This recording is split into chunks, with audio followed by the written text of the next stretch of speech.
Hi, so I'm Sam Etheridge, former chef and owner of Ambrosia Bar and Bistro here in Asheville. What I've been doing since I sold the restaurant is starting to make charcuterie at home, selling it for caterings, and I think we're going to start selling it here at Metro Wines. I'm very excited about this. It's something that I've always really liked to do. We like to do it in the restaurant a lot. It involves curing meats, making sausages, smoking meats, that kind of thing. And I've been doing it for several years now, but I'm really trying to get into it more as a side project, and hope to be able to really sell it around Asheville.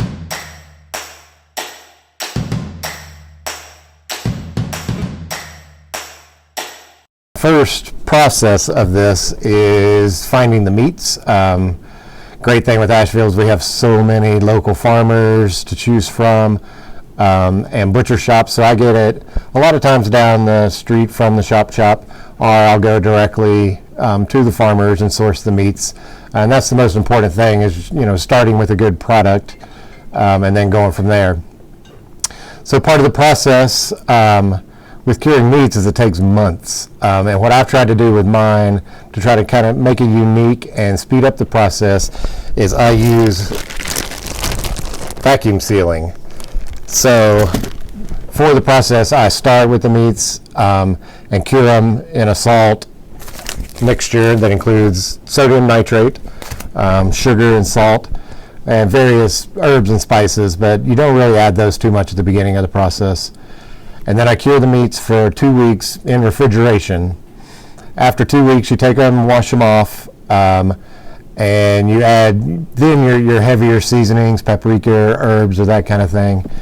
And that kind of makes your own meats unique to yourself, depending on how you want to flavor it. For instance, like this duck breast, I did in Szechuan peppercorn and ginger to give it a little more Asian feel and kind of some spice to it. And then what's unique about this is you vacuum seal it again. Normally what you would do is you would hang and dry these meats in a very specific humidity and temperature. A lot of people use basements or wine cellars and that kind of thing to age the meats. Very typical back in the day. The whole reason they're doing this is because of lack of refrigeration. So you're salting and curing these meats so they last, and you can have them throughout the year. But what I do is you put these little strips. It's called umai dry strips, and you seal them in the vacuum seal. What that does is it soaks out the moisture, because this is all about weight and water loss. So when your meats are ready is when they've dried out enough and lost enough moisture. So you weigh them at the beginning of the process and then weigh them throughout the weeks to see how long they need and when they're ready to slice and sell or to eat.